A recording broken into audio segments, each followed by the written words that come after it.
una cuestión que tenía aquí de un correo electrónico de Estrella que me pregunta, como siempre que se hagan las preguntas, yo me le gusta responderlas para todos, pues si a alguien le llama la atención. Pero que no es necesario que le respondas ahora y lo primero, que es cuando Vale. te cuadre con el tema que a ti te cuadre. Vale, bueno, eso es un fenómeno de topología que se llama la botella de Klein. Es una botella que no tiene interior ni exterior. Toda la misma superficie es interior y exterior a la vez. Luego os busco una foto para que la veáis porque se puede construir. De hecho, si los sopladores de vidrio que hacen botellas de Klein. Entonces es un plano. No, lo que sucede es, imagínate una botella cuya asa es hueca también y entra por el culo de la botella y se convierte en la boca. Sí. Entonces, tú cuando andas por el exterior y te metes en el interior, vuelves a salir por el exterior. Es un fenómeno, o sea, no hay un dentro y fuera, la misma superficie es interior y exterior. Es un fenómeno topológico que se usa mucho, se parece un poco a la cinta de Moebius, supongo que habéis visto alguna vez una cinta de Moebius. Sí, que pero siempre... la entiendo perfectamente, pero la botella no. Pero la diferencia es que la cinta de Moebius es en 2 dimensiones y la botella de Klein es en 3 dimensiones. Por eso es mucho más espectacular una botella de Klein. Voy a ver si consigo una foto, un segundo que os la enseño. Es un fenómeno curioso, vamos. Luego tengo un comentario. Luego tengo un comentario sobre todo para Estrella, del gato de Schrödinger. Sí. Un ejemplo perfecto del derecho. ¿Ah? ¿Del derecho? Del derecho, sí. Esto es una botella de Klein. Esto es. Entonces, tú imagínate que eres una hormiguita que se está moviendo por aquí fuera, ¿no? Entonces tú lo que estás haciendo, entras por el agujero, vas a bajar por aquí, por dentro. Lo que pasa que luego resulta que cuando te mueves por aquí, como esto no toca el hueco entero, vuelves a salir por aquí y vuelves a estar por fuera. En el caso de que no entres por el agujero y vayas por fuera del agujero pero por dentro, también vuelves a acabar en el agujero y por lo tanto vuelves a salir y todo es una única superficie. Es un fenómeno muy, muy curioso. Vamos, no tiene más. Esto se utiliza mucho para cuando en física buscamos explicar un fenómeno que se llama, ¿cómo es el nombre? A ver si me acuerdo. Ay, porras. Característica de Euler. ¿De acuerdo? La característica de Euler es un cociente entre las dimensiones de un objeto y su superficie. Entonces, este se aproxima a 0. Porque solo tiene una superficie realmente y no tiene un dentro y un afuera. La cinta de Moebius es un 1, son cosas así.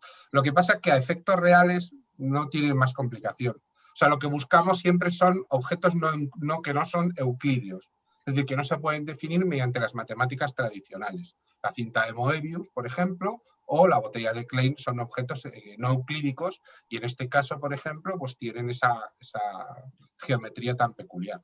Pero aplicaciones y tal no tiene ninguna. Simplemente se usa, ya digo, en física para hacer entender que la geometría de Euclides no es la única posible. Hay otras geometrías diferentes. De hecho, hoy en día conocemos un poco ese tema relacionado, lo hemos hablado aquí algunas veces, con la curvatura del universo, que no es exactamente euclidia, no es plano del todo, es casi plano, para entendernos. Pero ya lo que decía Euclides de que los 3 lados de un triángulo suman 180 grados, en realidad en el universo no es muy verdad. Eso no es exactamente un universo muy euclídeo, pero vamos, no es más que un fenómeno curioso de topología. No la confundáis con topografía, que a los topólogos les hace mucha gracia. Una cosa es la topografía, que es estos señores que van midiendo los campos con sus aparatos y demás, y otra cosa es la topología, que es una rama de las matemáticas que estudia este tipo de cosas de matemáticas no euclídeas. Pues, Elena, si quieres contarnos tú... Sigo sin entender la botella. ¿La tendría que ver? ¿Se puede ver físicamente? Puedes comprar una incluso. Sí. ¿Pero con qué objeto? Con verla, con imaginar. ¿Pero para qué? ¿Cuál es tu objeto de verla? O sea, no entiendo. Yo no me la imagino, dices tú, de un agujero. Entro por el agujero. Pero si la hemos visto. Pues si lo tenías en el dibujo. Ya, pero sí, pero yo tampoco lo acabo de ver, yo estoy como Estrella. Yo lo he visto. Es como un dibujo de Escher. Lo he visto yo, que yo lo he visto con líquido. Sí, pero... ¿Por dónde son el líquido? O sea... A ver si esta la entendéis mejor. Voy a buscar.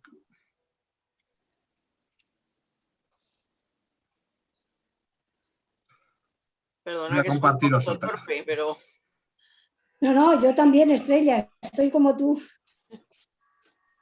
Yo es que me creo lo que me diga Santiago. ¿Ahora lo entendéis mejor? Toma peloteo. Esto es vista de lado. Ah, no.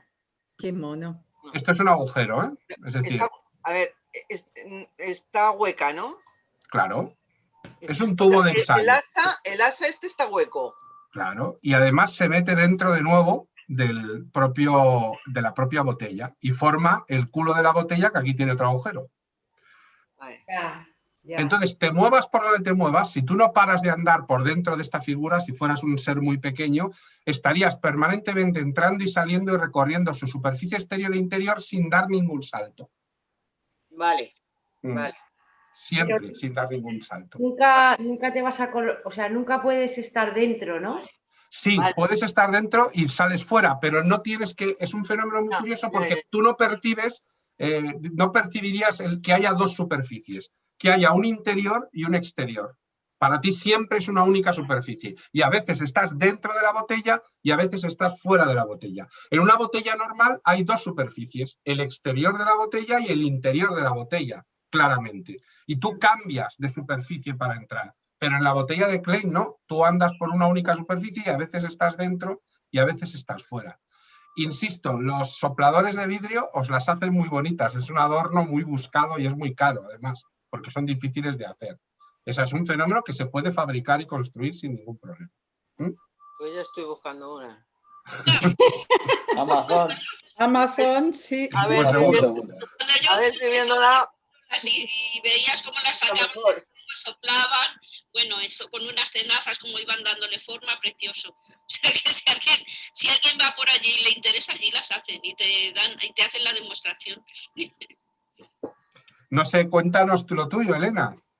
Ah, pues a ver, es que yo no sé, a lo mejor tú sí lo has visto, Santiago, que compartí con motivo del Día de la Mujer un documento que compartió el Archivo de Indias, que era muy importante, que era la situación de las mujeres cuando se iban sus chicos a América, mujeres casadas, y entonces desaparecían, no sabían si estaban vivos o muertos, y a continuación y era lo que no podían hacer básicamente.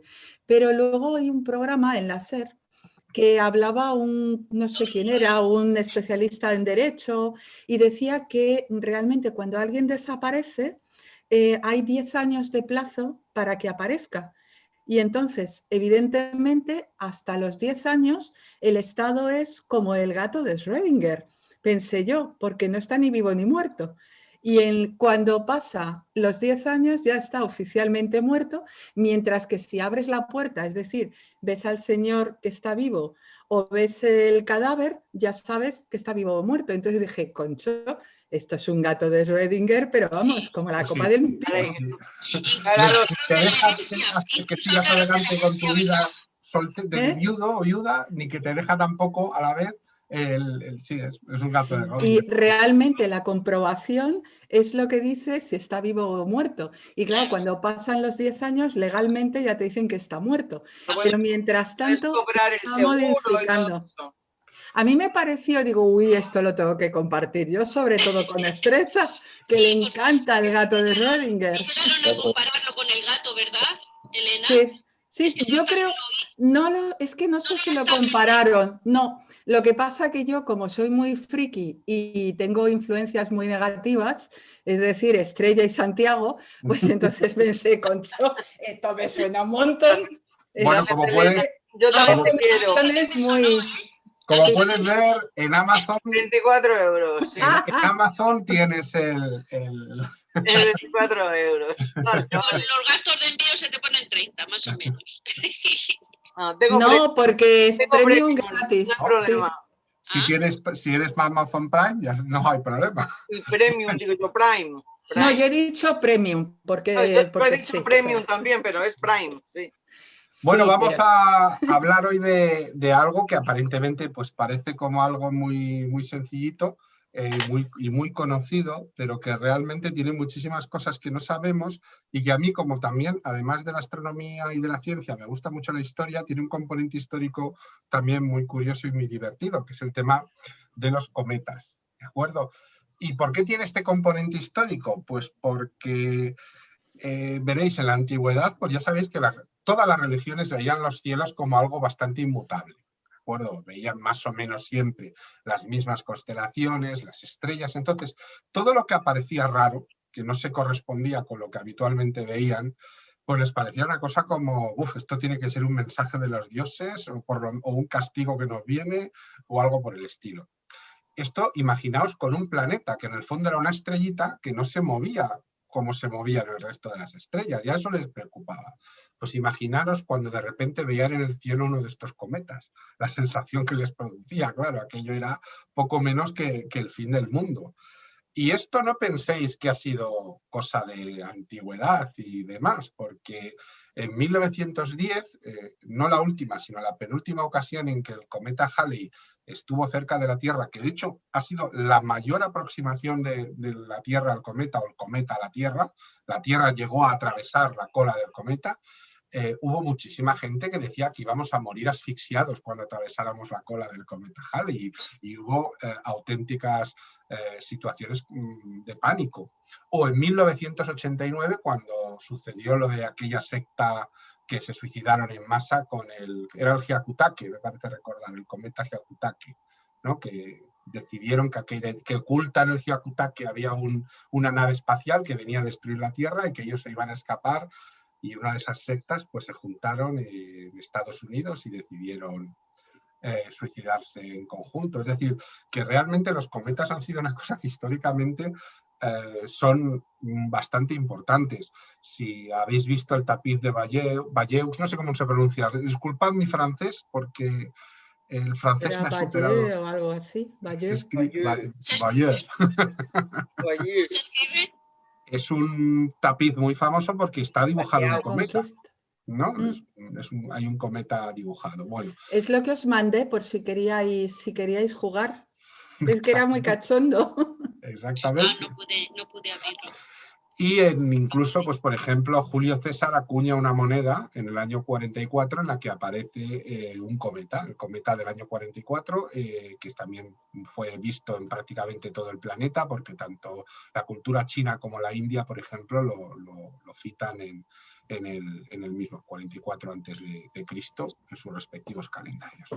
Bueno, pues vamos a tratar de ver un poco qué son los cometas, aunque yo creo que ya hay muchas cosas que a vosotros os van a sonar, porque vamos a hablar de cosas relativamente conocidas. Vamos a hablar también de la posible importancia que han tenido, no ya en el sistema solar, sino en casi cualquier sistema solar que podamos ver, y también los principales cometas que nos visitan y de dónde vienen, ¿de acuerdo? Yo creo que hoy es uno de esos días en que prácticamente todo os va a sonar. Ya no va. Ah, sí, claro, de esto hemos hablado. Va a haber mucho de este tipo de cosas, lo cual está muy bien, porque ya sabéis que termináis grados de junio y tenéis ya que sonaros ya. Hay que revalidar. Hay que os tienen que sonar muchísimas cosas. Así que vamos a empezar con estos cometas. Cometas en el cielo.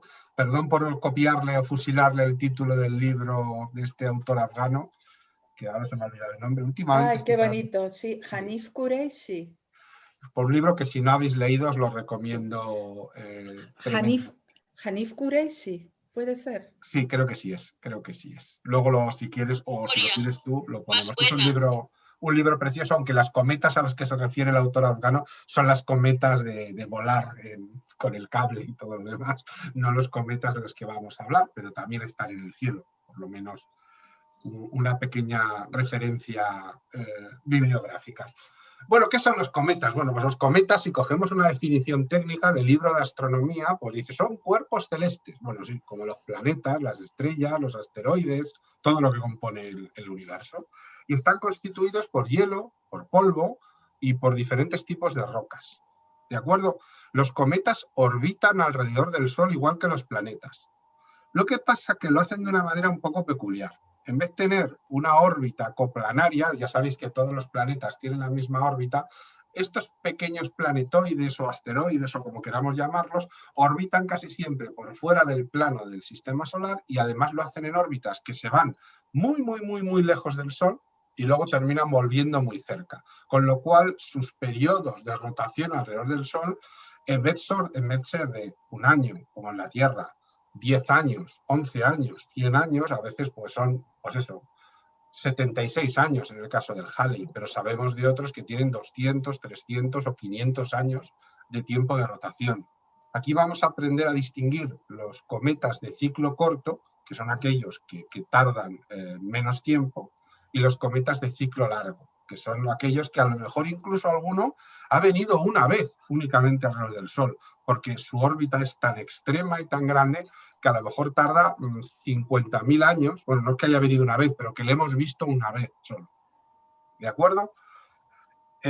Para entender un poco el tema de las órbitas, os quiero explicar un poco qué entendemos por tipos de órbitas, porque casi siempre hablamos de órbitas elípticas. Recordad que una órbita elíptica no es una órbita circular, pero casi. Forma una elipse.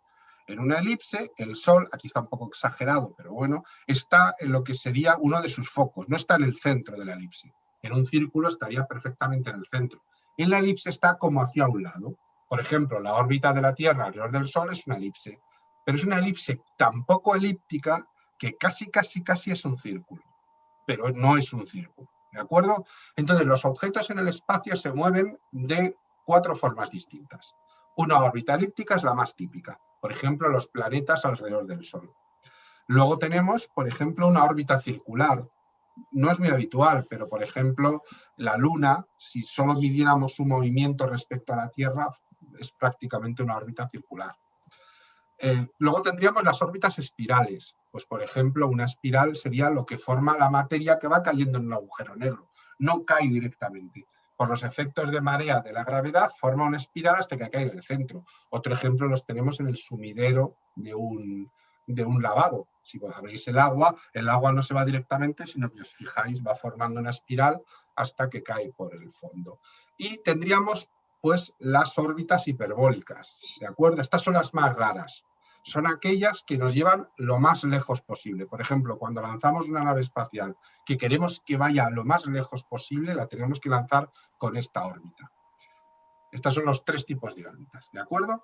Circulares, elípticas, espirales e hiperbólicas. Lo normal en el universo son las órbitas elípticas circulares, porque las elípticas suelen ser muy cercanas a lo totalmente circular y se parecen prácticamente, digamos que la órbita circular es un caso especial de órbita elíptica, que es que la elipsis es nula y que prácticamente es un círculo perfecto, pero lo normal es que sean elipses.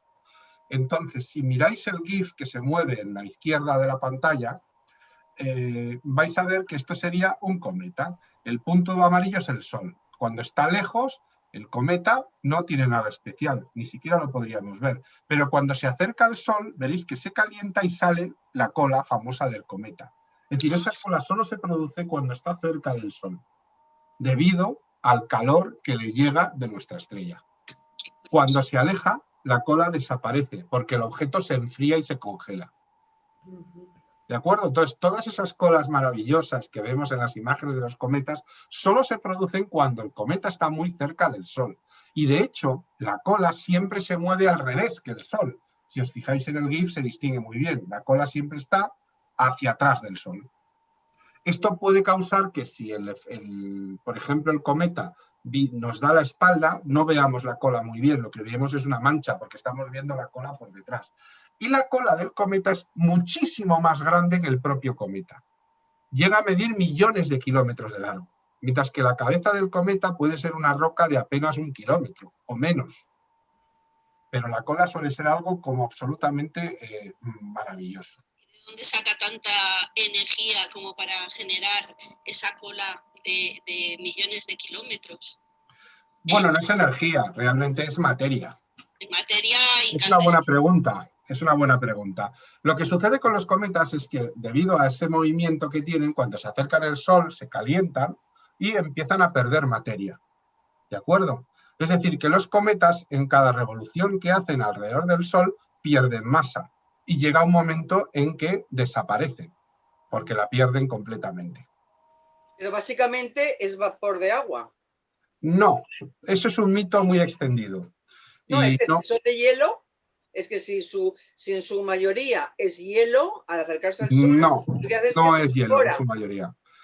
Y el hielo que tiene, casi todo el hielo es hielo seco, con lo cual es hielo de CO2, que es muchísimo más resistente. Tiene otros componentes también. Sé que hay un mito muy extendido de que los cometas están hechos de hielo. No, en su núcleo suelen tener un asteroide, y un asteroide rocoso. ¿De acuerdo? Un asteroide como el que conocemos, los que conocemos en el cinturón de asteroides, compuesto de elementos muy similares, pero no es únicamente hielo. ¿De acuerdo? No es únicamente hielo. ¿Tiene mucho hielo seco? ¿Hielo de CO2? Sí, es normal, por el tema de los compuestos que tiene y la sublimación que se produce por el calor. Pero no es únicamente hielo. Pero es lógicamente lo primero que pierden por el rozamiento con el viento solar es ese hielo. ¿De acuerdo? Luego empiezan a perder masa. Y llega un momento en que simplemente se desaparecen. Después de miles de vueltas, al perder, formando esas colas tan espectaculares, parte de su masa, desaparecen. Lo que sucede es que mucho antes de que desaparezcan como tal, al perder tanta masa y tener muy poco peso, digamos, respecto a lo que va encontrándose por su camino, terminan siendo capturados por los grandes planetas exteriores. ¿Os acordáis que os contaba que Júpiter actúa como paraguas nuestro constantemente? Entonces es muy habitual que Júpiter termine capturando esos cometas que ya les queda muy poca masa. Tenemos un caso muy famoso que pudimos grabar en vídeo, luego os lo pondré, de cómo impactaba un resto cometario, el Shoemaker-Levy, hace unos años en la superficie de Júpiter, ¿no? Es decir, luego lo veremos. Entonces, lo que comentabas es eso, básicamente. Cada vuelta que da va perdiendo masa porque esa masa es lo que va formando toda esa cola. Hombre, hay también energía por rozamiento, es decir, la cola no solo es materia. Esa materia, al rozar a sus altas velocidades con la otra materia que hay en el espacio, produce luz y calor. Por eso la cola es tan visible y tan espectacular. Pero claro, es como una hoguera a la que nunca le echas leña. Cuando la leña se acaba, se acabó la hoguera. Pues cuando la materia del cometa acaba, siendo por debajo de un mínimo, ya no produce más colas. ¿Pero no habíamos quedado que no había rozamiento en el espacio? Sí hay rozamiento. A ver, cuidado con esto. Una cosa es que no haya rozamiento de aire. Muy bien, Elena, muy bien, muy buena pregunta. Otra cosa es que no haya rozamiento del aire, pero en el espacio vacío no es tan vacío como creemos. Ya, materia oscura. Entonces, claro, si una persona camina por el espacio, no se va a rozar con nada probablemente, pero cuando lo hace un objeto que es tan grande, por ejemplo, como 1 kilómetro, va a rozar con muchísimos átomos de hidrógeno, átomos de helio, partículas en suspensión, polvo, nubes de gas, cantidad de cosas que te puedes encontrar. Y ese rozamiento a altísimas velocidades provoca energía, claro. Es decir, no es lo mismo andar despacio y chocar con una pared que ir a 100 kilómetros por hora y chocar con una pared, obviamente. El impacto genera mucha más energía y calor debido a esa ecuación que os comentaba un día. Es un medio de la masa por la velocidad al cuadrado. Eso significa que a mayor velocidad, muchísima más energía. Esa es la razón por la que mata una bala. Si yo cojo una bala y te la tiro a ti en la cabeza con la mano, la bala hace ping y rebota contra tu cabeza. No hace nada. Pero si cojo una pistola y disparo la bala a 400 metros por segundo, que es la velocidad de una bala, te atraviesa la cabeza de lado a lado. Eso es, ¿por qué? Porque la velocidad es tan brutal que la energía es increíble. Por esa V al cuadrado, ¿no? Que genera tantísima energía. ¿De acuerdo? Muy bien. Bueno, pues ¿de dónde vienen todas esas rocas? Pues vienen de dos sitios que ya conocemos, que hemos hablado de ellos. Del cinturón de Kuiper y de la nube de Oort. ¿De acuerdo? El cinturón de Kuiper es un cinturón de asteroides que no es el que hay entre Marte y Júpiter, no nos equivoquemos. El que hay entre Marte y Júpiter es un pequeño cinturón de asteroides que se llama así, cinturón de asteroides. Pero más allá de Neptuno hay un cinturón de asteroides enorme que se llama el cinturón de Kuiper. Por ejemplo, Plutón y su luna Caronte realmente son un planeta enano que forma parte del cinturón de Kuiper, ¿de acuerdo? Y aún más allá del cinturón de Kuiper, ¿de acuerdo? Si estaríamos, por ejemplo, en esta imagen que tenéis aquí, está donde está el cinturón de asteroides, ¿de acuerdo? Aquí tenemos Marte, sería el planeta aquí intermedio, el cinturón de asteroides, que no tiene tantos asteroides como aquí aparece dibujado, y Júpiter, esta es la órbita de Júpiter, ¿de acuerdo? Sin embargo, más allá de Neptuno encontramos el cinturón de Kuiper, que es mucho más grande que el cinturón de asteroides. Y fijaros, esto de aquí es todo el sistema solar. Y aquí estaría la nube de Oort, a 1 año luz de distancia. Entonces, los cometas de ciclo corto, los que tardan menos, vienen del cinturón de Kuiper, que es el más cercano. Y los cometas de ciclo largo, los que tardan cientos o miles de años, vienen del interior de la nube de Oort, que está muchísimo más lejos. Está a 1 año luz, a 1/4 de la distancia de la estrella más cercana. O sea, que está en el quinto pino, para hablar. Y en la nube de Oort hay miles de millones de planetas, de cometas, de núcleos cometarios que normalmente están quietos, no hacen nada. Pero ¿qué sucede? Cuando alguna estrella cercana, o por ejemplo, la combinación de las estrellas que forman Alfa Centauro, que es el sistema más cercano, afecta gravitatoriamente a la nube de Oort, puede empujar algún núcleo cometario hacia el interior del sistema solar. Y entonces el Sol lo que va a hacer es capturarlo y atraerlo. Y entonces ese cometa se convierte en un cometa. Entonces, cada vez que entra en el sistema solar, el resto de los planetas también le empujan. Pueden convertirlo en un cometa de ciclo corto, o seguir siendo un cometa de ciclo largo, o puede chocar con un planeta. Imaginaos que hay un planeta en medio de su trayectoria. Pues choca contra él. Entonces pueden suceder muchísimas cosas, como podéis ver. ¿Y cómo es eso? Quiere decir, cuando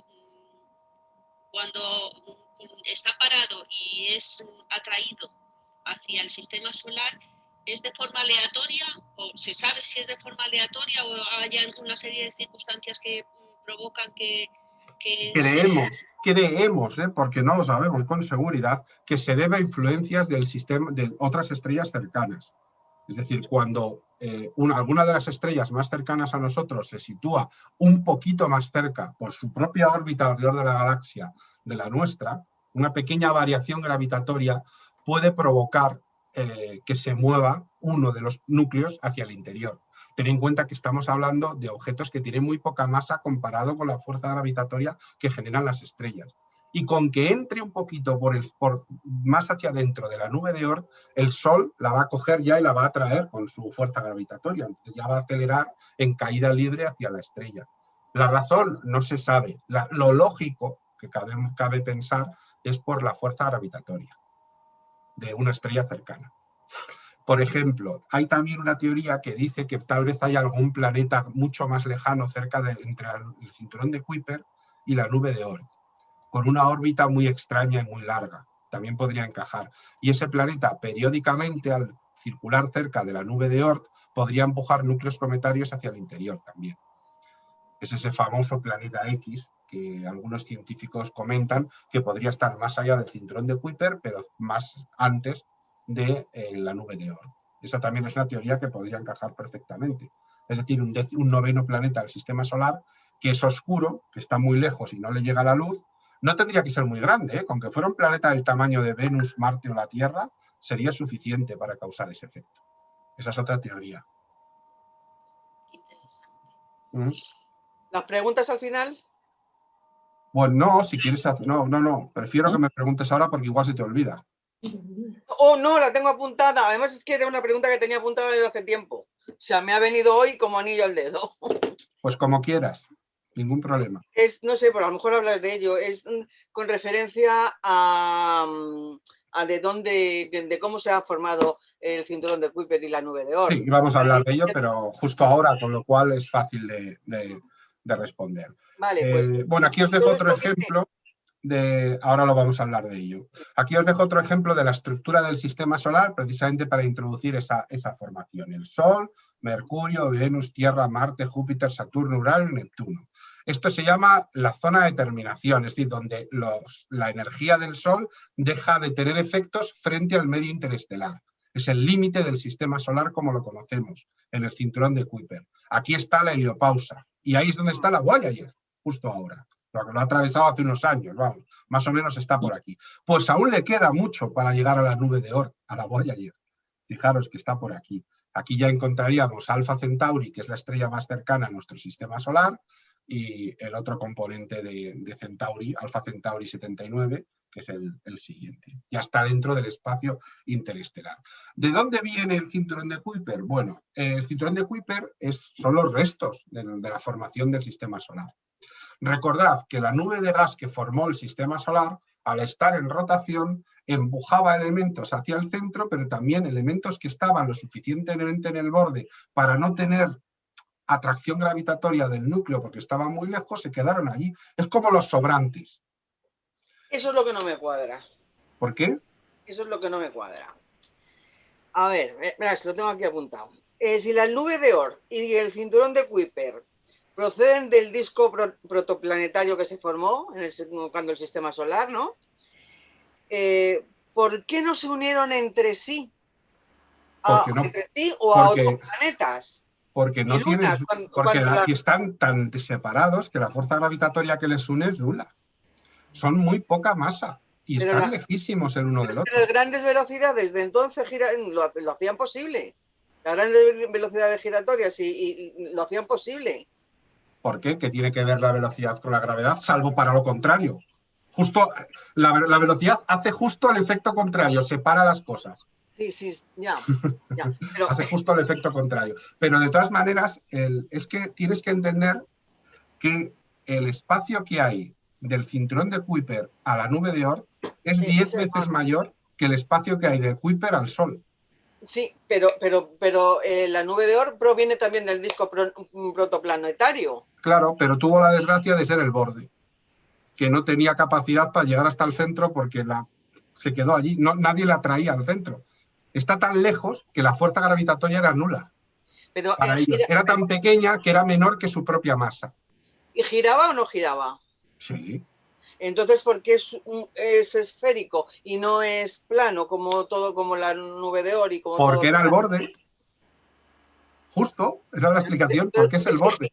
Pero sí, el resto se aplanó porque la fuerza de la gravedad pudo actuar, pero donde no actuó la gravedad quedó como era el sistema solar originariamente, es decir, no exactamente una esfera, no era una esfera perfecta, pero una nube, para entendernos como una nube. Pero claro, es que esa parte es el cascarón. El cascarón no fue atraído hacia el interior porque estaba muy lejos. Fíjate, supongo que habéis usado alguna vez un escurridor de verduras, ¿verdad? Estos que rotan, haces girar para secar las verduras que acabas de lavar. ¿Qué sucede cuando le aplicas muchísima velocidad? Las verduras tienden a expandirse hacia afuera, se separan muchísimo más. ¿De acuerdo? Es decir, que la velocidad actuaba en contra de la propia nube de Oort. Es física muy básica. Es decir, estaban muy lejos para ser atraídos hacia el centro. Y la rotación incluso les hizo estar todavía más pegados al exterior. Era como la cáscara de la pelota que formó el sistema solar. Estaban tan lejos que se quedó ahí. Y de hecho, los vemos en otros sistemas solares. Tenemos la suerte de verlo. En otros sistemas solares hemos visto esos cascarones. O sea, por ejemplo, cuando vemos los pilares de la creación, los vemos perfectamente. Pero una cosita, tengo entendido que en la nube de Oort básicamente están compuestos de metano, hierro y amoníaco. Eso, bueno, a ver, eso es una teoría, porque no sabemos lo que hay en la nube de Oort, pero sí, básicamente serían elementos muy típicos. Entonces, ¿por qué no se han unido a los gigantes gaseosos? ¿Por qué no se unieron a Júpiter? Pero vuelvo a lo mismo, que están muy lejos. Que no hay, Júpiter no puede atraerlos porque están muy lejos. La distancia se divide por la distancia al cuadrado y están más lejos que Júpiter al Sol. Entonces no es el mismo disco protoplanetario, o es el mismo, pero no vale para nada porque no actúa entre sí, no actúa consigo mismo. Claro, pero la gravedad. ¿Cuándo lanza? Exactamente. Nada de nada. Cuando cuando actúa es cuando un elemento extraño desde fuera, por ejemplo, una estrella cercana, hace una variación de la gravedad y empuja una de las piedras hacia el interior, y entonces hace el Sol rápidamente mía y me la quedo. Pero desgraciadamente para ellos, bueno, desgraciadamente no, afortunadamente, porque si no el sistema solar todavía tendría hoy un bombardeo permanente de cometas, porque hay miles de millones. Se quedaron allí, es un cascarón, y es así, ¿eh? O sea, conocemos miles y miles y miles de cascarones como el cinturón de Kuiper que podemos ver en otros sistemas estelares. Son muy fáciles de ver, son muy tenues. O sea, como son tan grandes, aunque hay miles de millones de núcleos cometarios, en el fondo está vacío, prácticamente es vacío, porque hay uno cada millones de kilómetros. No es esa imagen que teníamos de las películas de ciencia ficción de un montón de rocas juntas. Sí. Ves una roca y no ves ninguna otra, porque la siguiente está a millones de kilómetros. Es muy grande, es que las distancias son inimaginables. Y pensad que la fuerza de atracción gravitatoria se divide por el cuadrado de la distancia. Del cuadrado de la distancia. Entonces, y que estamos hablando de algo que está a un año luz. O sea, divide cualquier número por año luz. Te sale una fuerza gravitatoria que es menor que la del peso del propio objeto, con lo cual el objeto no se mueve. Es como si el Sol, ¿tira del Sol de él? Sí, pero tira tan débil que la propia fuerza del peso de la roca es suficiente para no moverse. Ahora, ¿qué sucede cuando por fuera algo pasa cerca que empuja la roca? Entonces la roca se mueve cerca del Sol. En ese momento el Sol gana fuerza y dice, ahí va, te puedo. Y la arrastra hacia adentro. Pero entonces, la misma pregunta del cinturón de Kuiper, que está mucho más cerca y además es rocoso, ¿por qué no se unió en un principio a los planetas interiores? Porque no podía, te lo digo otra vez, que no tienen fuerza para atraerlo. Hay un límite de la gravedad. Al principio en el disco protoplanetario. Pero estaban a la misma distancia. Si estaban a la misma distancia, nunca se han movido de ahí. Entonces, cuando lo que atrajo el Sol era lo que podía atraer, los núcleos interiores. Si te das cuenta, mira este dibujo, aquí hay un vacío. Hasta aquí. Esto era todo lo que pudo atraer el Sol. Hasta aquí. ¿Lo ves? Hasta ahí llegaba el Sol. Todo lo que estaba fuera de ese trozo, el Sol no es lo suficientemente grande como para atraerlo. Y eso es la nube de Oort. Ya, pero el cinturón de Kuiper, ¿dónde está más cerca? Y por eso el Sol sí que puede atraer objetos del cinturón de Kuiper. Ya está. Pues, ¿y por qué no atrajo al principio a los planetas interiores, a los rocosos? Es claro que pasó. Hombre, anda, que no tenemos. Miles de casos. La época del bombardeo temprano y el bombardeo tardío. Sí, pero no todos, porque por eso está el cinturón de Kuiper, si no, no estaría. No, por eso está Júpiter, que se traga todo lo que viene. Ese es el problema. No, la ventaja. Aún así, en épocas cuando eran millones y millones las que entraban, porque había muchísimos más, porque el cinturón de Kuiper ya prácticamente está vacío, cuando había millones y millones y millones, aún Júpiter no daba abasto para tragárselo todo. Pero ahora que son muy poquitos, a Júpiter actúa como paraguas. Nunca nos llega... Vamos a ver que yo me aclare. Júpiter no es gaseoso. ¿Cómo va a traer a los... Estrella, te veo muy espesa hoy. Estrella, un café. Tómate un café. No, deben ser los láser que me han dado hoy. Me han dejado... Cuando oigas la palabra gigante gaseoso, es cierto que sus capas exteriores son gas, pero no consideres que todo el planeta es tenue como si fuera un gas que te puedes mover. De hecho, tiene millones y millones de atmósferas de presión. Tú serías aplastada en un nanosegundo en las capas superiores de la atmósfera de Júpiter. La masa de Júpiter es brutal. Es mayor que la de todos los demás planetas del sistema solar juntos, incluidos Saturno, Urano, Neptuno. Prácticamente no se puede comparar a la del Sol, por supuesto, pero es tan grande que traga mucho de lo que se encuentra. Esa es la explicación de por qué Júpiter tiene 80 lunas.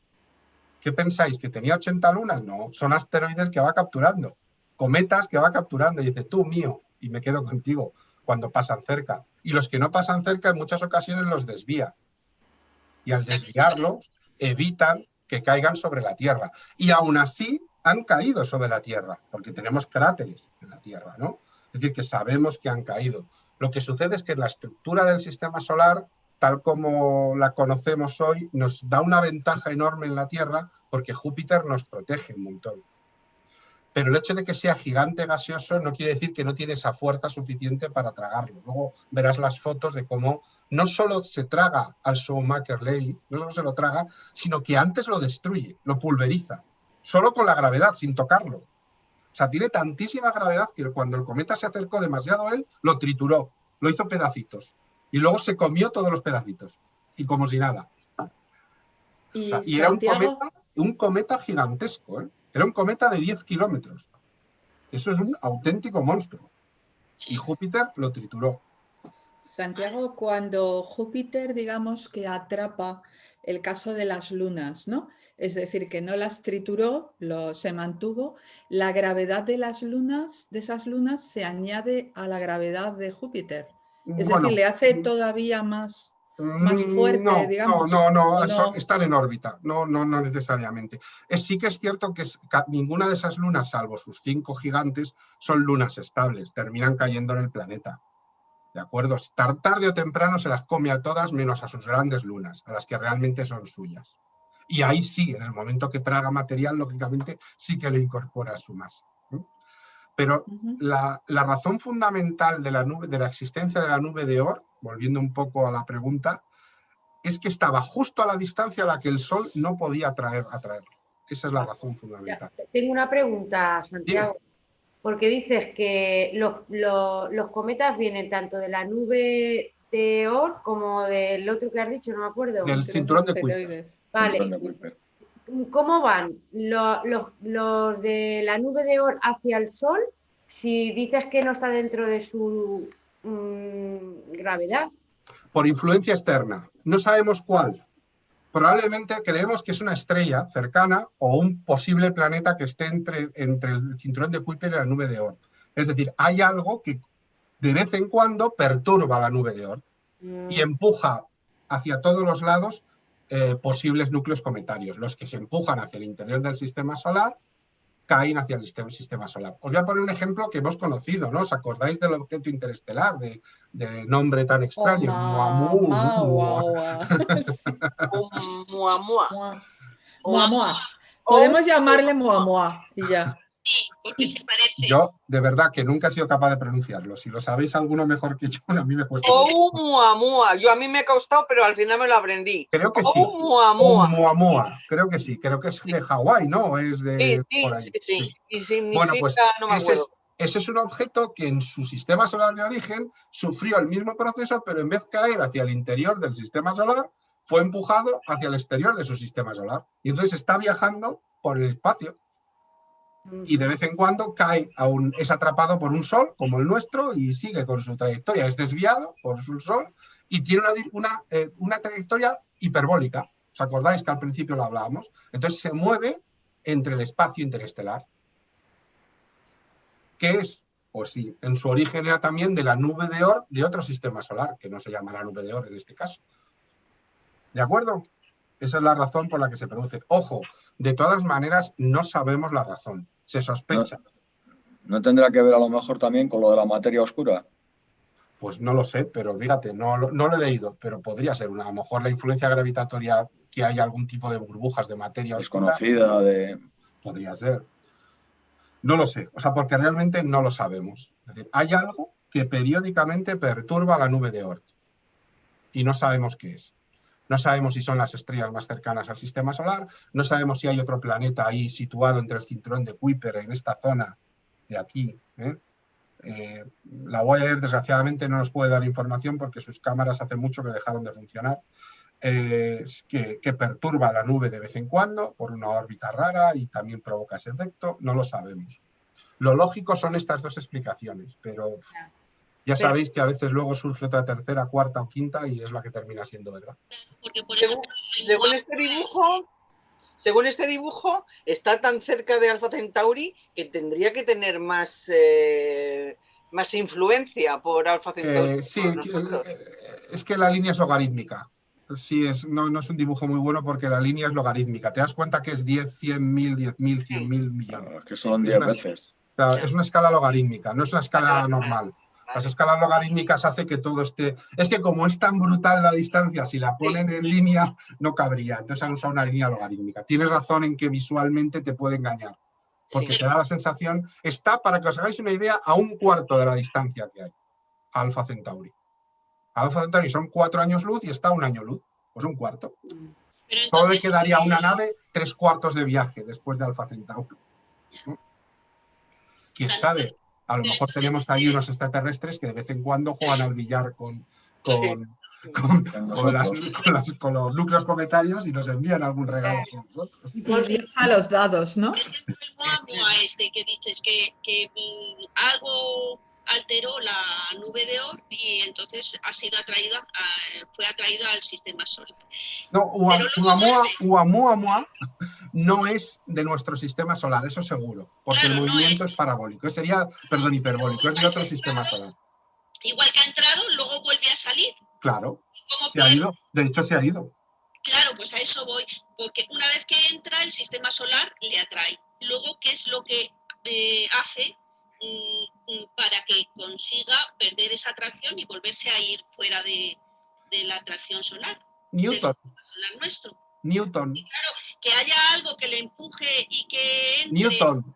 Newton. Ya. Vamos a ver, es muy fácil. Yo en mis clases me meto mucho con los alumnos diciendo que los niños de 3 años saben más que ellos, de física. Sobre todo Pues es posible. Les digo que cuando ellos se suben a un columpio, saben que cuando extienden los pies frenan el movimiento y que cuando pliegan los pies aceleran el movimiento.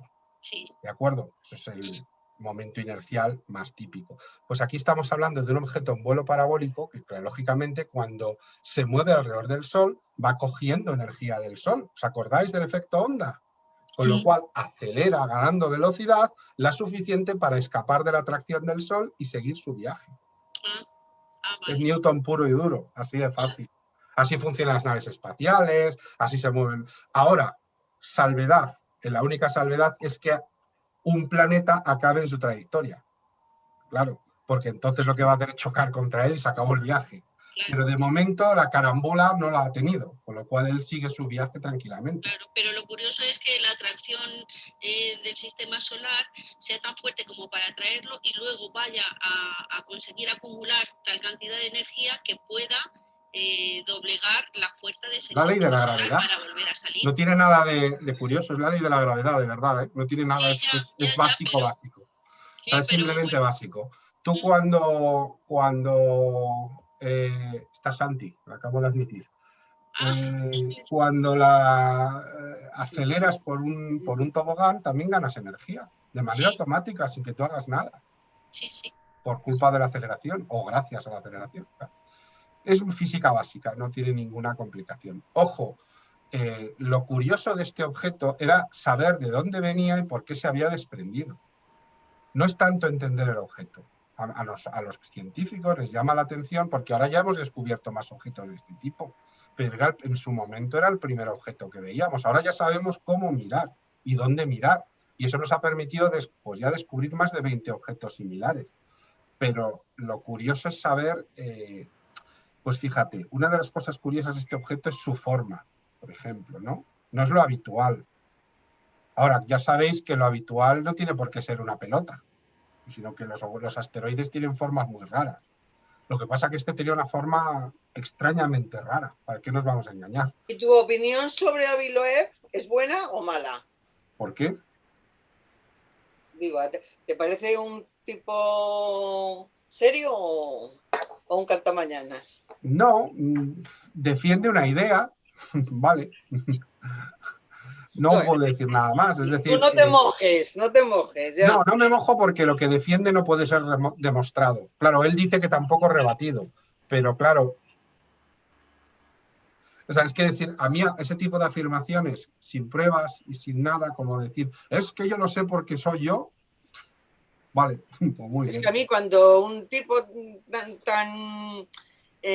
tan considerado hace una afirmación de esas, pues me es mucho más creíble que lo haga otro. Pero ¿sabes lo que pasa? Que hay 85.000 astrónomos, y me quedo corto, podemos imaginar, 85.000 astrónomos de primer nivel que dicen una cosa, y él, como dice la curiosa, la rara, le ponemos el micro.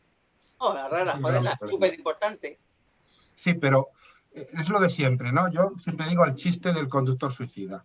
No, hay un conductor suicida en la radio, hay un conductor suicida en la autopista, y el tío dice, ¿1? Hay 50, porque debe venir todos contra él porque él es el suicida, ¿no? Pues vuelvo a lo mismo. Yo no digo que sea mentira, pero, hombre, yo cuando 85.000 personas dicen una cosa y otra dice la contraria, suelo creer, cuando todas tienen la misma formación y los mismos conocimientos, suelo creer más a las 85.000. Lo que no quita que lo que diga pueda ser verdad, pero tendrás que demostrarlo. Hacer una afirmación gratuita como la suya, yo recuerdo la respuesta, por ejemplo, que le dio el propio deGrasse Tyson, ¿no? sobre el tema, ¿no? Sí. Le dijo claramente que ni Newton ni Einstein lo podían refrendar, es decir, que Newton y Einstein podían explicar perfectamente ese objeto sin ningún problema. Entonces, la navaja de Occam es aplicable, ¿sabes? Insisto, creo que trasladamos un deseo, muchas veces, que no va a ser así, que no va a ser así. Hombre, Sagan nos advirtió cómo sería un contacto, y todavía creemos que ese contacto va a ser con una nave aterrizando en Nueva York. El día que tengamos un contacto con extraterrestres, y aquí me mojo, si quieres, ojalá lo veamos todos, va a ser una transmisión de radio. Lo va a ser así, porque es lo lógico, es lo primero que ellos nos escucharán a nosotros. Y si son una civilización muy avanzada, antes de hacer cualquier cosa, nos responderán y dirán, que estamos aquí, tranquilos, no os preocupéis, os hemos oído y ya buscaremos la manera de responderos o de poder contactar de alguna manera, ¿de acuerdo? Pero no va a ser como muchas veces nos hemos imaginado. Entonces yo prefiero aplicar la navaja de Occam, y como es una explicación pues, muy lógica y que los miles y miles de científicos en el mundo la consideran correcta, pues creerme más esta. Ahora, que puede ser que el tío se acierte y todos estén equivocados, claro, puede ser, evidentemente. Como no hay manera de probarlo, pues puede ser. Ojalá hubiera pasado más cerca de la Tierra, lo podríamos haber enviado una nave espacial para fotografiarlo de cerca o aterrizar en él y haberlo visto, ¿no?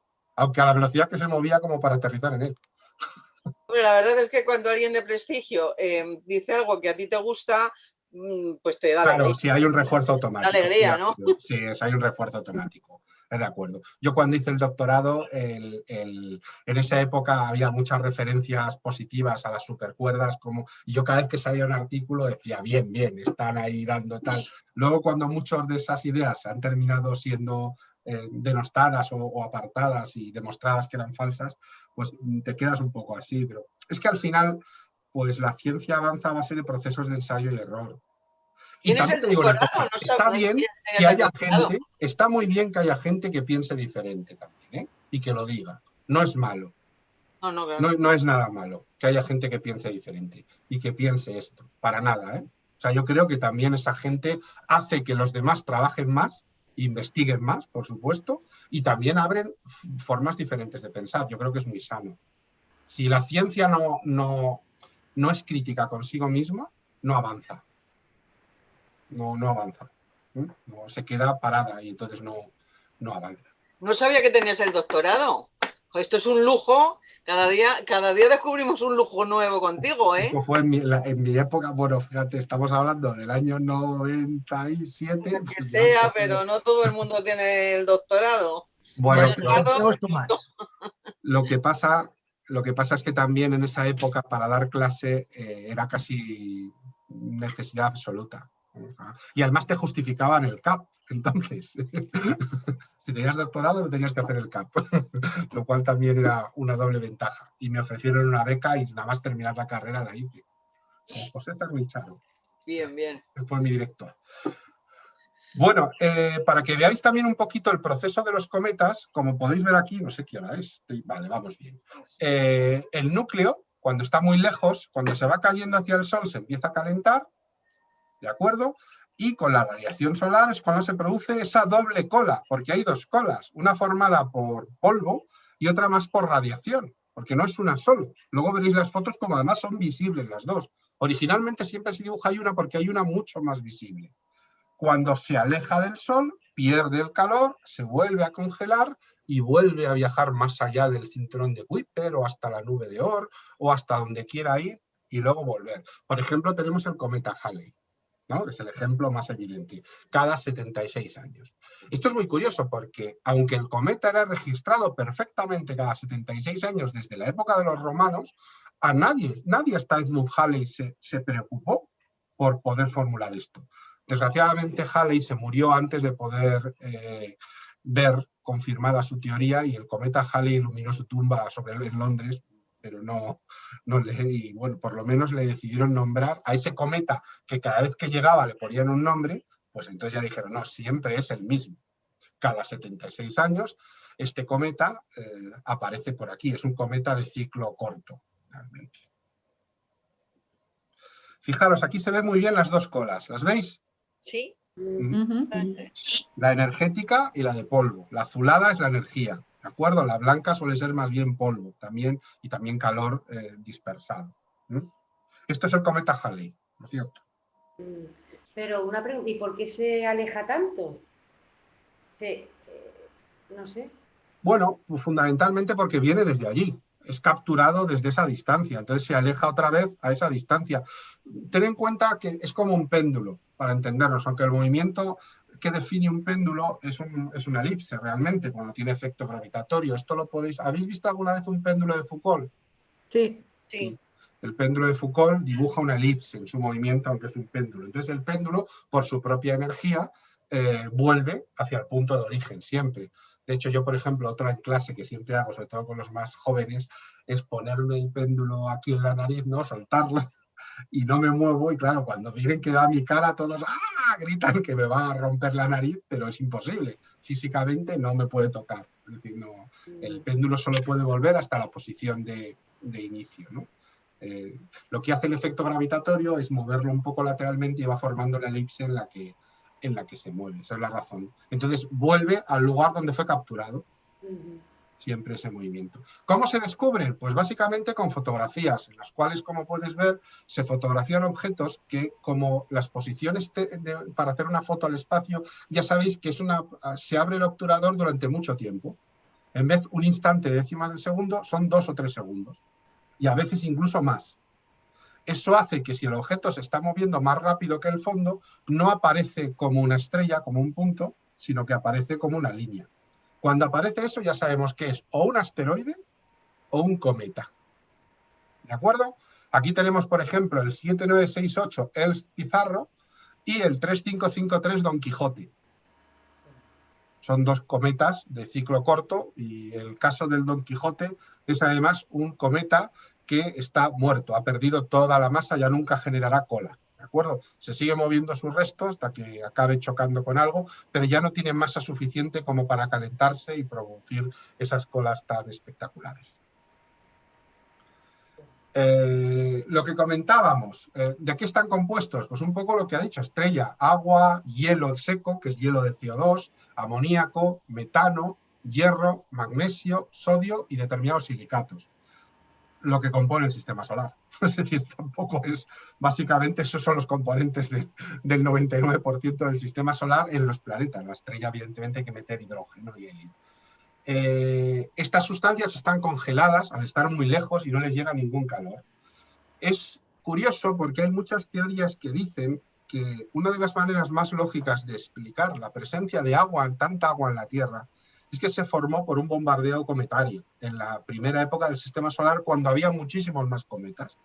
Entonces, es como, ¿por qué la Tierra tiene tanta agua? ¿De dónde viene toda esa agua? ¿De acuerdo? Es porque el agua no es un proceso muy fácil, ¿no? Entonces mucha gente considera, muchos científicos empiezan a dar por válida la teoría de que grandes cometas chocaban con la Tierra y todos sus componentes de hielo, de agua, acababan como una lluvia enorme que iba cayendo como una inundación sobre el propio planeta. Esto sucedió hace unos 3.500 millones de años, en la época del bombardeo tardío.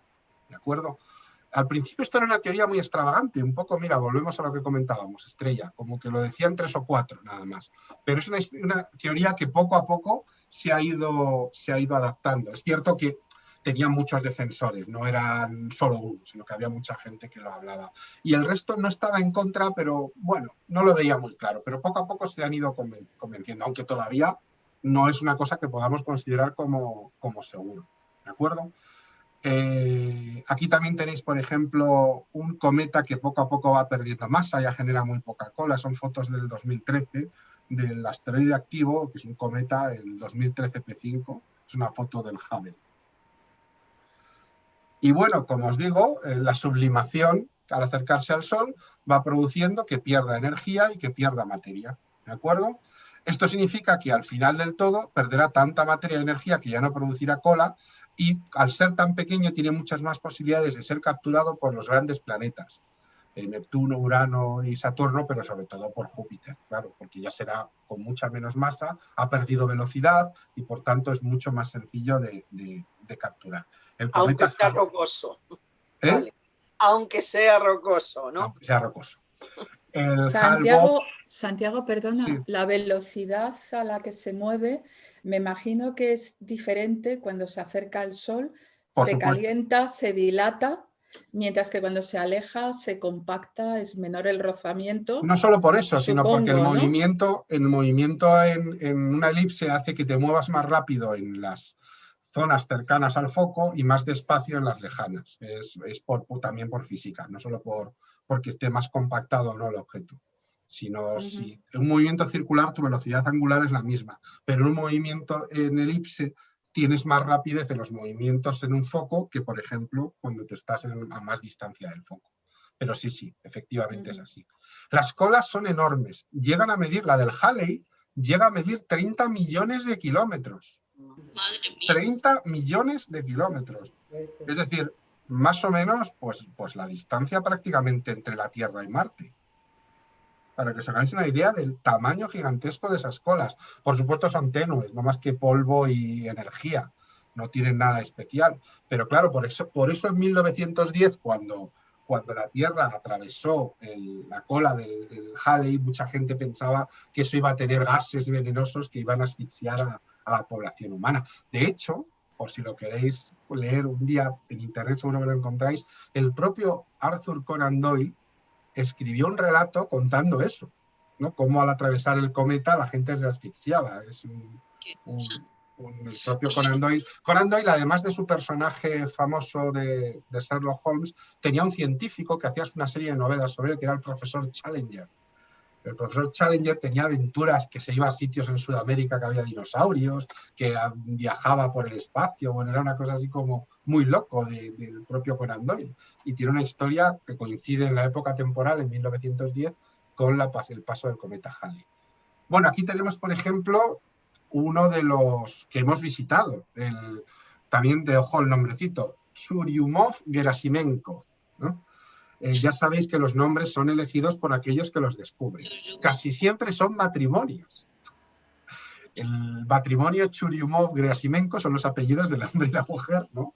Y el caso de Swift-Tuttle también son muy conocidos, ¿no? Por ejemplo, Olshoemaker-Levy, que también es un matrimonio. O sea, es como tú le pones el nombre. Todavía se sigue manteniendo esa idea.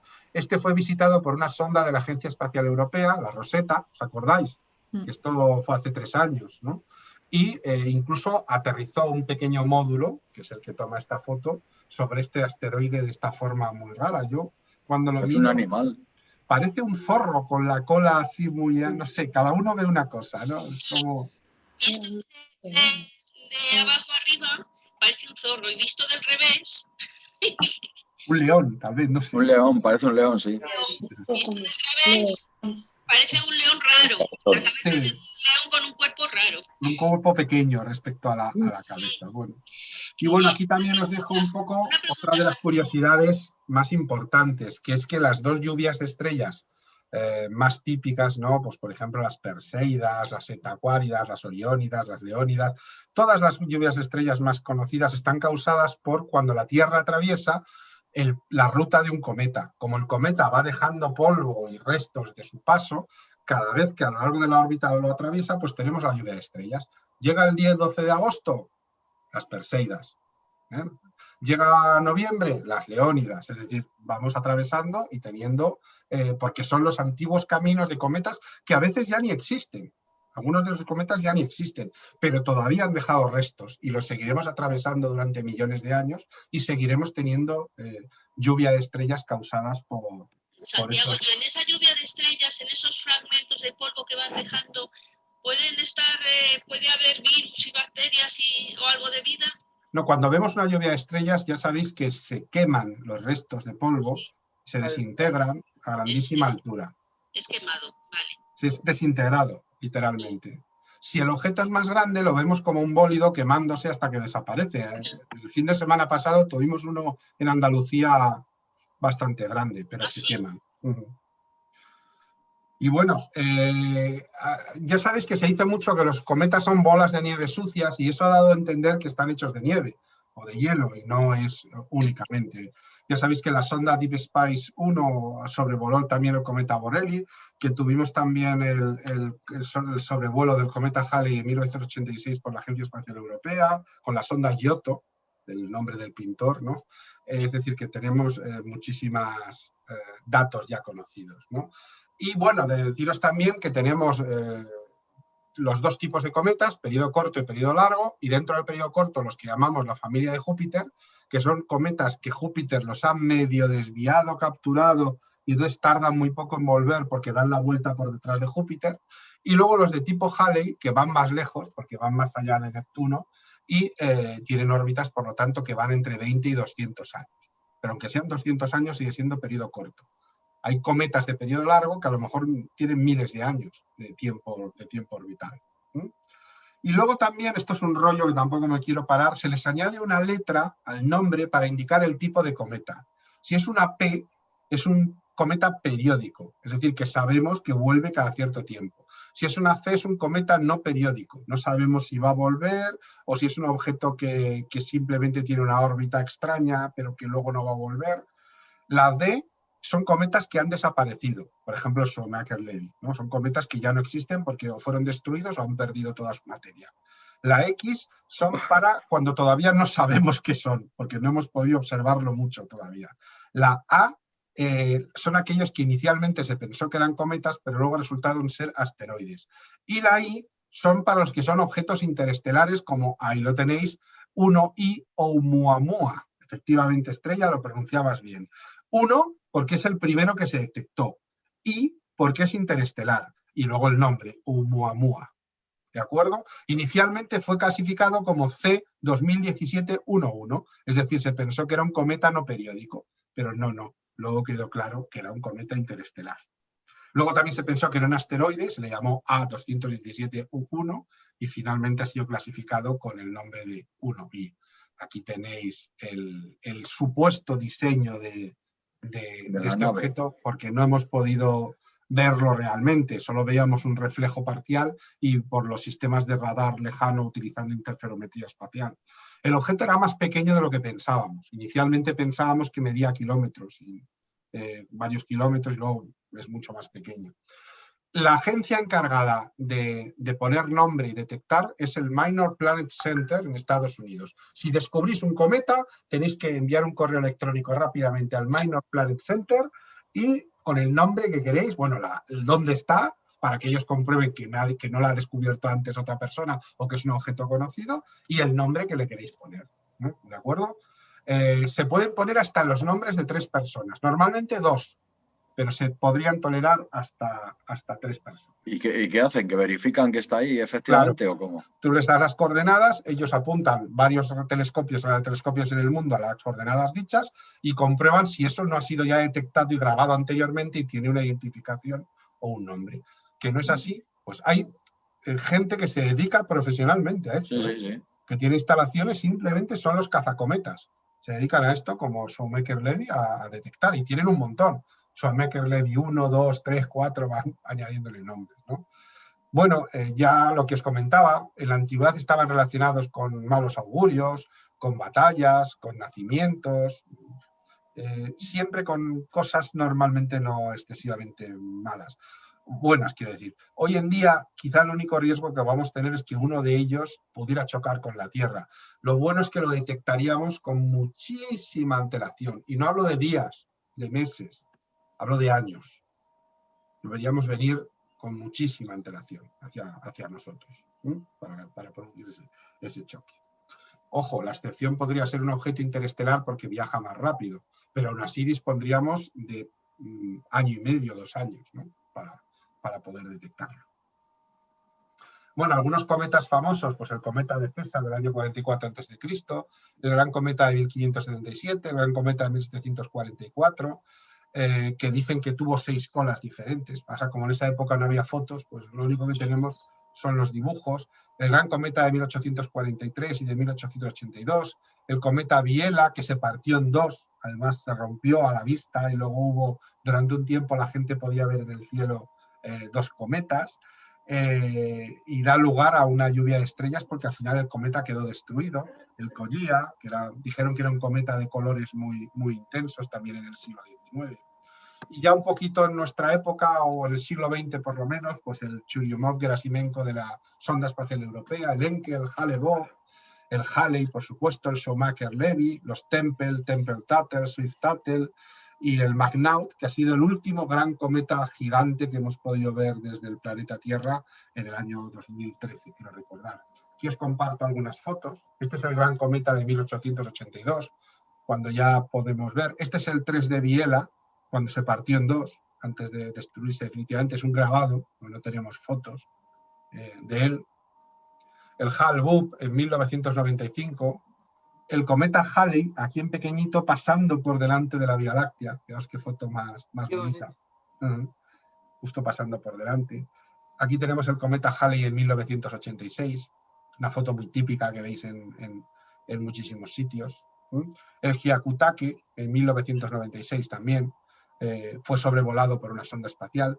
Este es el impacto que dejó en Júpiter el cometa Shoemaker-Levy cuando se lo comió. Durante unas horas vimos esta mancha. Y esto es como antes de impactar, en realidad no impactó un cometa, sino trozos, lo partió en muchos trozos, en todos estos trozos. Las fuerzas gravitatorias de Júpiter destrozaron el cometa y fue cayendo a trozos sobre Júpiter, de la enorme capacidad gravitatoria que tiene Júpiter. ¿Están ordenadas? ¿Eh? ¿Están ordenadas? Sí, perfectamente, claro. Ten en cuenta que era un objeto sólido. Entonces, cuando lo deshaces en línea, sigue siendo la velocidad que lleva, la sigue lanzando hacia él. No están tan en línea, ¿eh? Si te fijas, hay algunas que no están tan perfectamente en línea, pero bueno. Y el objeto, el punto de impacto, como es una zona gaseosa, efectivamente, la parte exterior, desapareció en unos días completamente cuando los gases volvieron a cubrir completamente y a reordenarse. Pero fíjate, eso tiene que tener unas dimensiones tremendas. Casi como la superficie del planeta Tierra. Fíjate, sí. Aquí tenemos el 9 Tempel, otro sobrevuelo, en este caso de la NASA. Y este es el cometa que causa las Perseidas, que comentábamos antes, la lluvia de estrellas de las lágrimas de San Lorenzo, el Swift-Tuttle. ¿De acuerdo? Es una foto tomada en 1892 porque desgraciadamente el cometa ya no existe. Quedó destruido al tiempo. Pero todavía tendremos millones de años de Perseidas gracias a que dejó numerosos restos en la órbita y que cuando llega el 10 de agosto, la Tierra atraviesa en torno al 10 de agosto las lágrimas de San Lorenzo, las Perseidas o como queréis llamarlas, atraviesa esa zona y se produce la lluvia de estrellas correspondientes. Y este es el McNaught en 2007. Desgraciadamente solo se veía desde el hemisferio sur. Esta foto es desde Australia. Como podéis ver, fue un cometa espectacular.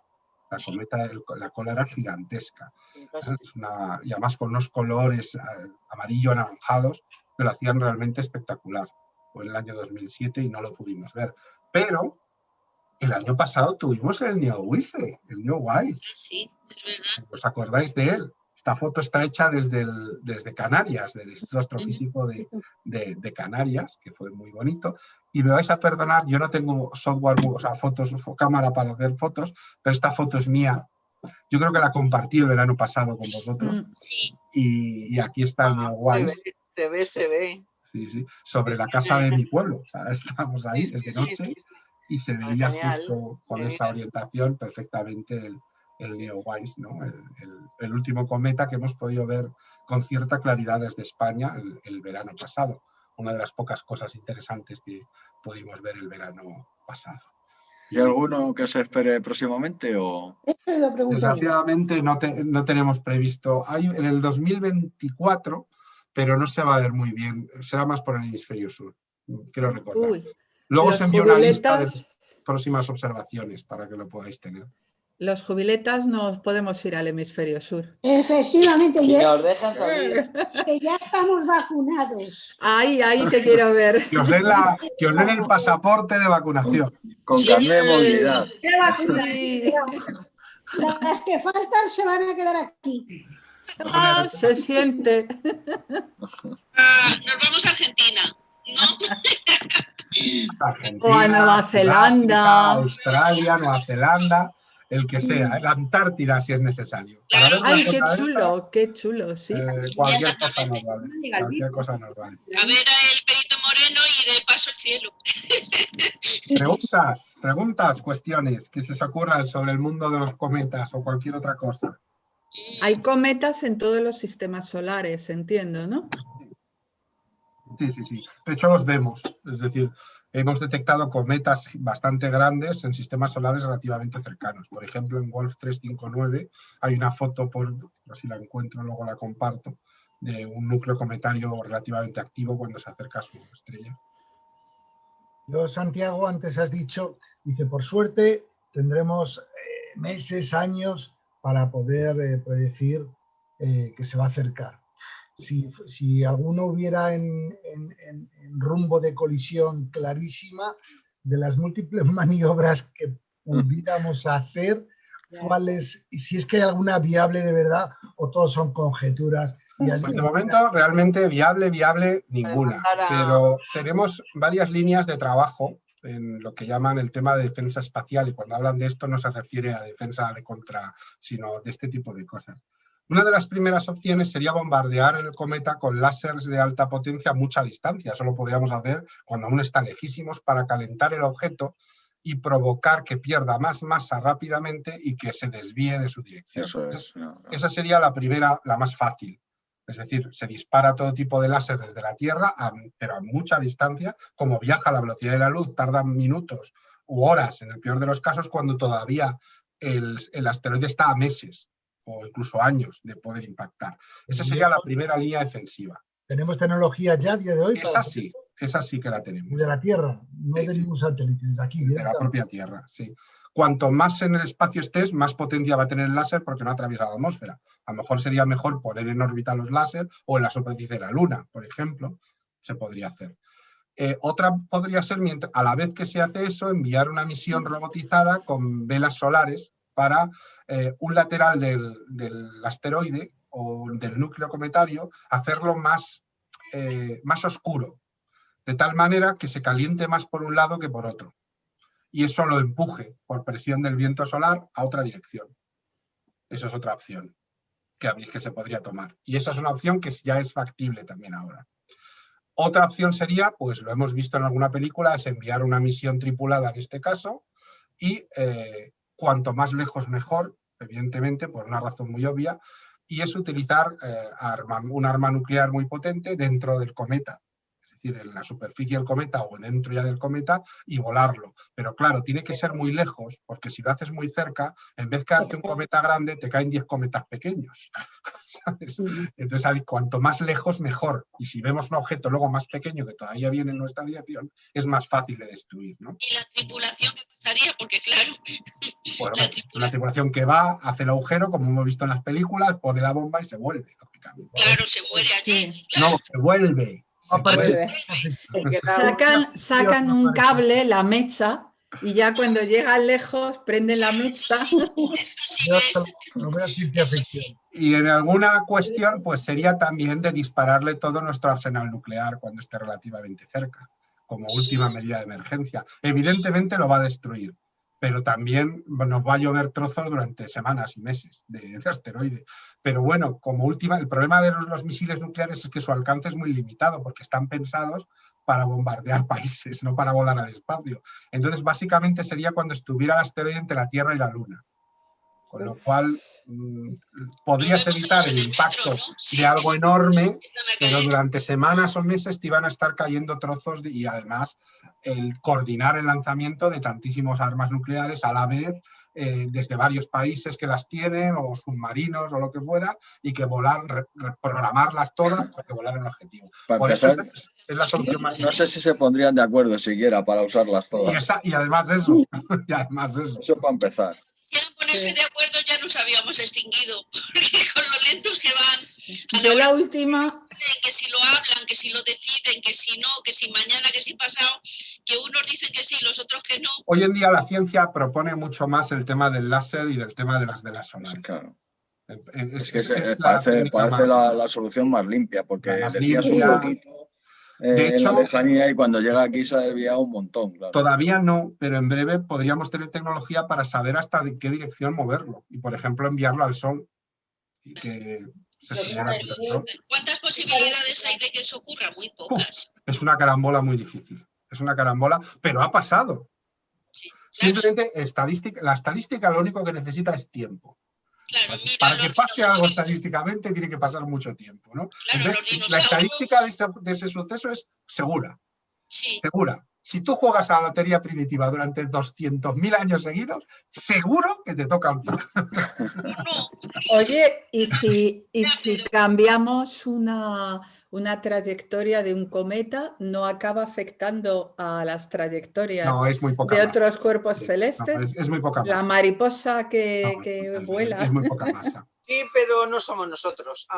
Y luego, lo único que podría ser un poco peligroso es que se pusiera otra carambola, que chocara contra un asteroide del cinturón de asteroides y que acabara viniendo otra cosa, pero claro.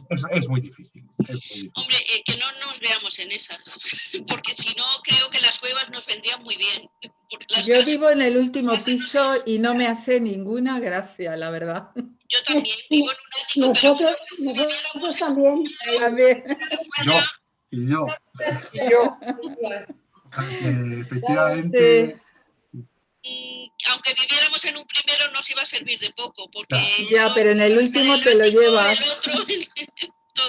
Pero vamos, las posibilidades son pocas, pero bueno, hay tecnología que se está desarrollando para eso, ¿eh? Claro que sí, ya que ha venido la pandemia, mira si puede pasar. Sí, también decíamos que esto no podía pasar y ha pasado, entonces nos sirve para tener en cuenta que hay que tener una tecnología, si no construida, sino por lo menos planteada, para que sea muy rápida de construir. Un láser grandes láseres son muy fáciles de construir porque es una tecnología que hoy en día usamos un montón. Pero, por ejemplo, vuelos espaciales tripulados tan lejanos no hemos hecho todavía. No hemos ido a Marte. Imagínate una misión más allá de cinturón de asteroides. Pero robots sí. A lo mejor es una misión que podrían hacer robots, ¿no? Y ahí no hay ningún peligro. Envías el robot con la bomba y lo detonas a distancia. No muere nadie. Encontrar algún tipo de energía que haga todo el efecto contrario y en lugar de atraerlo, ya, pero desgraciadamente la antigravedad todavía no la hemos descubierto. Claro, pero no podría ser una muy buena posibilidad. Cuando controlemos la gravedad y tengamos explicada la teoría conjunta de la gravedad, mecánica cuántica y demás, aún no entiendo la gravedad del todo. Entonces será maravilloso porque podremos ir volando de un sitio a otro. Pero de momento, ¡qué maravilla! Oye, Santiago, tú dices que se pueden ver con distancia, pero yo he leído hace poco que el problema es que como estos objetos reflejan la luz, si hay algo que impide que reflejen la luz, realmente te pilla por ejemplo, sorpresa. En el caso de Oumuamua, que sea muy oscuro, por ejemplo, y que no tenga masa que se desintegre, o que venga desde el Sol, desde un ángulo desde el Sol y que nuestros observatorios... Por eso precisamente es tan importante que se termine de instalar el James Webb y también el interferómetro espacial, que va a estar muy por encima del plano orbital, lo cual nos va a permitir ver objetos que están en el plano del Sol, sin que lo oculte la luz del Sol. Claro, Y ojo, que no solo se mira en óptico, recordadlo. Ya, pero quiero decir que tampoco es como, bueno, que tipo ciencia ficción, que lo vemos que está ahí, lo vemos venir, sino que también verlo venir puede tener sus complicaciones, claro. Sí, pero aún así sería con muchísimo tiempo, ¿eh? Porque los interferómetros da igual, que haya luz, que no haya luz, que lo refleje. El radar, para entenderlo, lo ve. Y la interferometría funciona con ese tipo de radioastronomía.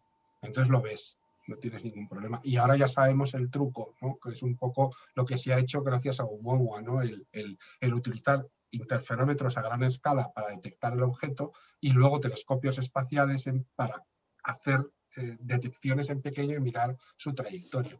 Fíjate, es que fue en 4 meses 10 objetos. En 4 meses 10 objetos.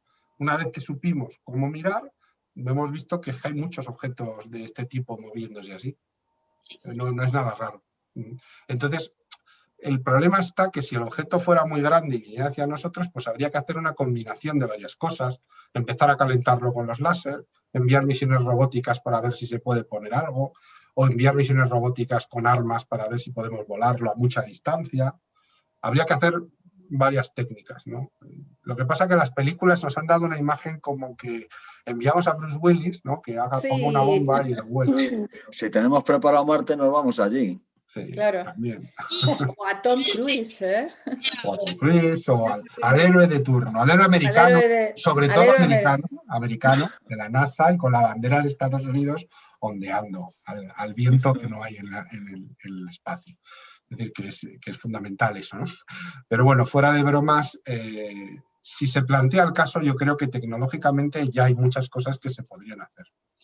Porque, por ejemplo, como son hielo seco, en su mayoría, no hay ningún producto químico que se les pudiera poner que generase una reacción y ese hielo seco se... Bueno, es hielo seco y otras cosas, pero bueno, aunque fuera así, hay que llevar ese producto químico hasta el satélite. Claro, lanzarlo con... Y bueno, si te libras del hielo seco, bueno, pero te sigue quedando el núcleo del cometa, que es una roca enorme, una montaña. Ya, pero ya...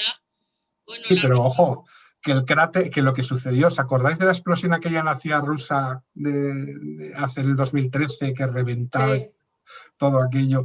Eso era una piedra más pequeña que un coche, que explotó en el aire.